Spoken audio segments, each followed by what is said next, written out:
안녕하세요. 저는 한국원자력의학원의 닥터 김입니다. 오늘은 우리가 생활에서 접하는 에너지 중 하나인 방사선에 대해서 알아보도록 하겠습니다. 그럼 함께 알아볼까요? 방사선에는 크게 인공방사선과 자연방사선으로 구분하는 방법이 있습니다.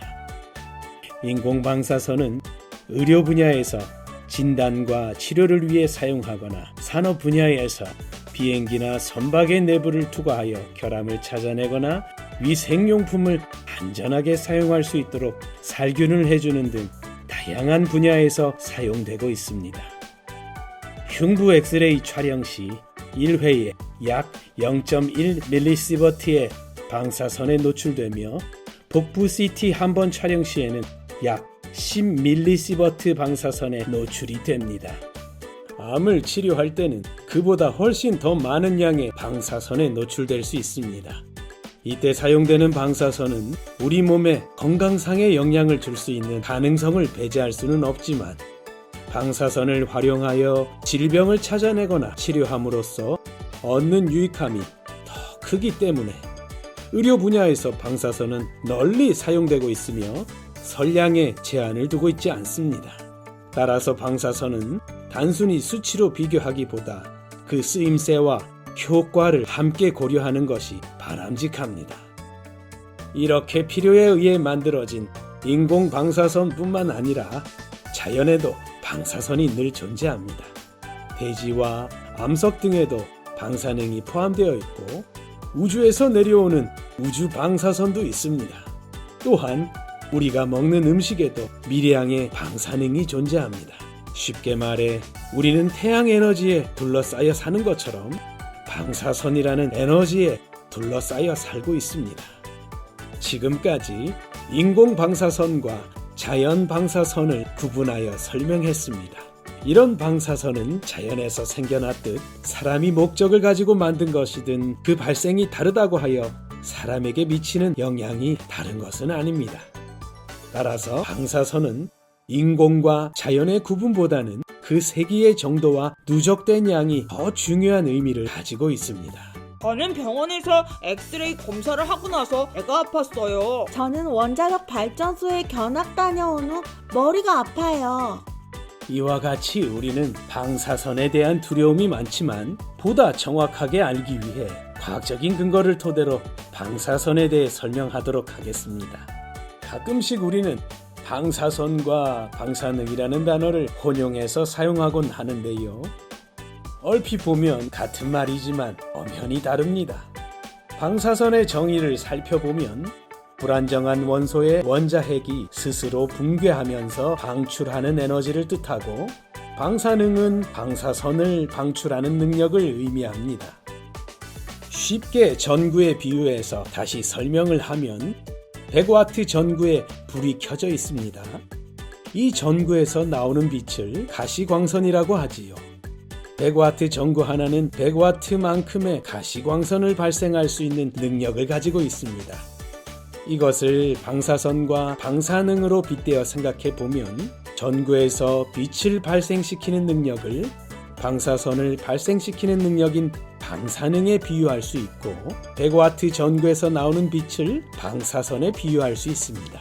이러한 방사선에는 조금 특별한 성질이 있습니다. 바로 사람이 오감으로 인지할 수가 없다는 것인데요. 눈으로 볼 수도 없고 소리와 냄새, 맛도 없고 만질 수도 없는 것이 방사선입니다. 그렇다면 만약 방사선 사고가 났을 때 방사선이 나오고 있는 것을 우리는 어떻게 알 수 있을까요? 방사선을 측정하는 장비인 방사선 계측기가 있습니다. 방사선은 오감으로 감지할 수는 없지만 계측기가 있다면 내가 있는 공간에 얼만큼의 방사선이 있는지 또 내가 방사선에 얼마나 노출되었는지 확인할 수 있습니다.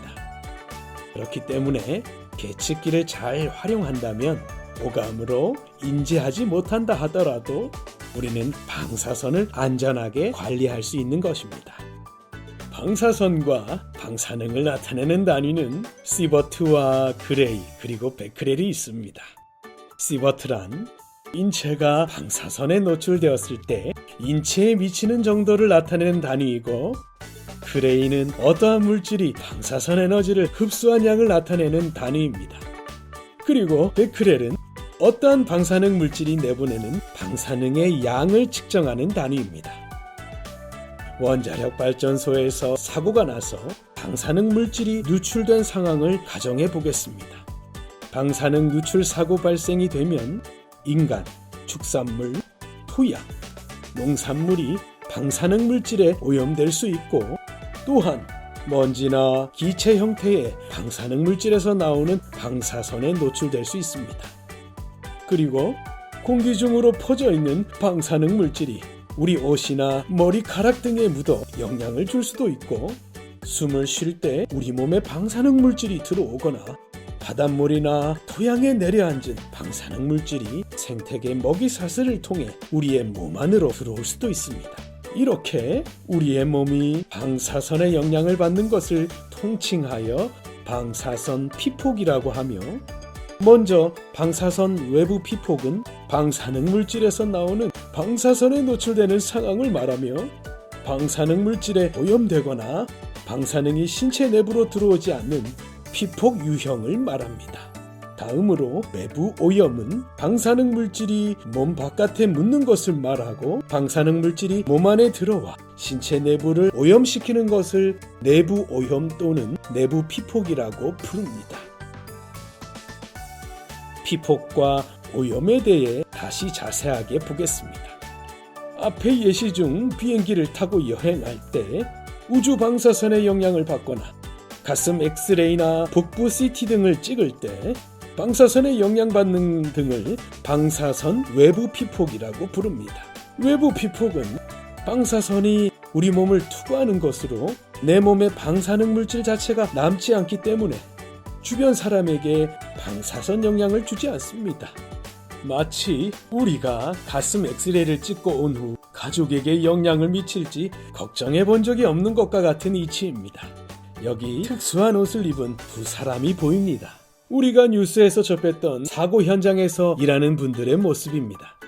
왼쪽 사진은 화재 진압을 위해 열에 견디는 방화복을 입은 소방관입니다. 오른쪽은 방사선 사고 현장에서 주로 입는 방호복을 착용한 사진입니다. 방호복은 열에 견디는 방화복처럼 방사선에 견딜 수 있는 옷일까요? 사실 방호복은 방사선 피폭을 막아주는 기능은 미미합니다. 그런데도 왜 입는 걸까요? 방사선의 외부 피폭을 막기 위해서가 아니라 요원이 방사능 물질로부터 우리 몸의 내부와 외부가 오염되는 것을 방지하기 위해 입습니다.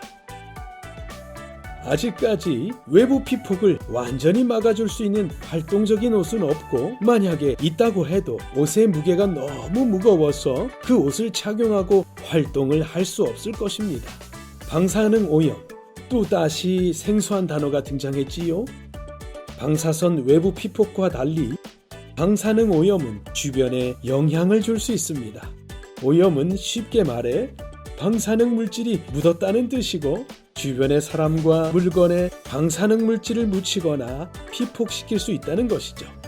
그리고 오염은 옷, 피부 등 겉에만 묻었을 때를 방사능 외부 오염이라고 하고, 코와 입 등을 통해 우리 몸 속으로 들어올 경우 내부가 오염되어 내부 피폭에 영향을 받습니다. 만약 원자력 발전소 사고로 방사능 물질이 누출된다면 외부 피폭, 내부 피폭 및 외부 오염이 될 수도 있습니다. 하지만 다행히 외부 오염은 옷을 갈아입거나 샤워 등 씻어내는 행동으로 대부분 오염 물질을 제거할 수 있습니다. 그런데 방사능 물질이 내 몸 안으로 들어온다면 어떻게 해야 할까요? 몸에 들어온 방사능 물질도 대변, 소변, 눈물, 땀 등으로 자연 배설이 가능하지만 아주 드물게는 오염을 일으킨 방사능 물질의 종류와 양에 따라 특수 약물을 사용해서 배설을 촉진시키는 등 전문 병원의 치료를 받아야 합니다. 자, 이제 정리를 해보면 방사선이 사람에게 영향을 주는 것을 우리는 피폭이라고 하며, 외부 피폭과 내부 피폭으로 구분할 수 있고, 방사능 오염의 유형에 따라 외부 오염과 내부 오염으로 인한 내부 피폭으로 구분할 수 있습니다. 다음으로 방사선으로 인한 외부 피폭을 줄여줄 수 있는 방법에 대해 설명하겠습니다. 우리는 이것을 방사선 방호의 3원칙이라고 부르는데, 이를 이용하여 우리 몸을 방사선으로부터 지킬 수 있습니다. 첫째, 방사선에 노출되는 시간을 최대한 짧게 해야 합니다. 둘째, 방사선 원으로부터 최대한 거리를 멀게 해야 합니다. 셋째, 방사선을 차단할 수 있는 차폐체로 몸을 보호해야 합니다. 즉, 방사선 외부 피폭을 줄이기 위해서는 신속하게 방사선 원으로부터 멀리 떨어지거나 차폐체 뒤로 숨어야 합니다. 지금까지 외부 피폭을 줄이기 위한 방법을 설명했고, 이제 오염에 대처하는 방법을 알아보겠습니다. 방사선 사고가 발생해서 방사능 오염수가 몸에 묻었다고 가정해 보겠습니다. 이때 우리는 어떻게 해야 할까요? 바로 방사능 오염을 제거해야 합니다. 이러한 행동을 제염이라고 부르며, 우리가 외부에 묻은 방사능 물질을 제염하기 위해 특별한 약이나 해독제가 필요한 것은 아닙니다. 먼저 방사능 물질이 묻은 옷을 벗고 피부를 씻거나 샤워를 하고 깨끗한 옷으로 갈아입으면 됩니다. 생각보다 정말 간단하죠? 이러한 제염은 오염으로 인한 방사선 피폭을 예방하고 다른 사람이나 환경으로 오염 확산을 막기 위한 중요한 절차입니다. 일장을 끝내기 전에 다시 한번 방사선 기초에 대해 정리해 보겠습니다. 방사선은 피폭을 일으키지만 외부 피폭의 경우 방사선원으로부터 시간을 짧게, 거리를 멀게, 그리고 차폐체를 이용하여 외부 피폭을 줄일 수도 있습니다. 다음으로 방사능 물질은 오염을 발생시키지만 입었던 옷을 탈의하고 샤워를 하거나 노출된 피부를 씻는 활동을 통해 오염을 제거할 수 있고, 그로 인한 외부 피폭을 합리적으로 줄여줄 수 있습니다. 지금까지 여러 가지 예시를 통해 방사선 기초에 대하여 알아보았습니다. 오늘 배운 내용이 이해가 잘 되셨나요? 이것으로 방사선 기초 시간을 마치겠습니다.